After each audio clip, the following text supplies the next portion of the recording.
Chloé-Anne, comment on fait pour faire face à la canicule à Sherbrooke? Bien, je te confirme qu'il fait très chaud, Marie-Pierre. Et puis, on parle de températures quand même qui vont au-delà des 30 degrés Celsius. Donc ça veut dire quoi? Ça veut dire 41 de ressenti avec l'humidex. Donc, les Sherbrookois, notamment autour du lac des Nations, derrière moi, il y en a qui sont courageux, qui font du sport, qui marchent, qui font du vélo, tout ça.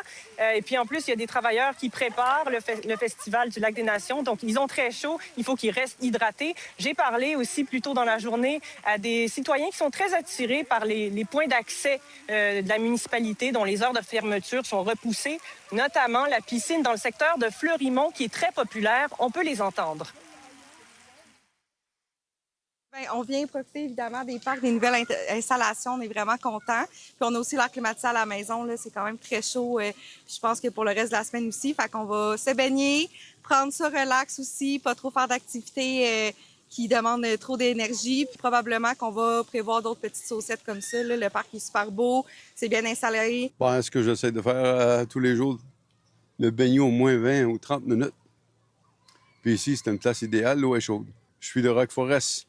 Alors, ça prend peut-être 15 minutes de traverser la ville pour venir ici, mais ça vaut la peine. Que je l'ai acclimatisé chez nous. Vous avez l'air climatisé. Puis ici, ça ramène tôt le matin.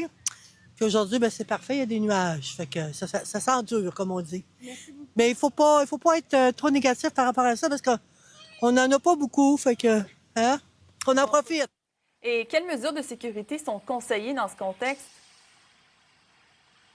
Bien, pour ceux qui sont moins chanceux que ceux à qui j'ai parlé, qui étaient quand même assez optimistes et qui n'ont pas l'air climatisé, on dit évidemment de rester hydraté. Consultez les sites de vos municipalités pour savoir où sont les points d'accès de rafraîchissement.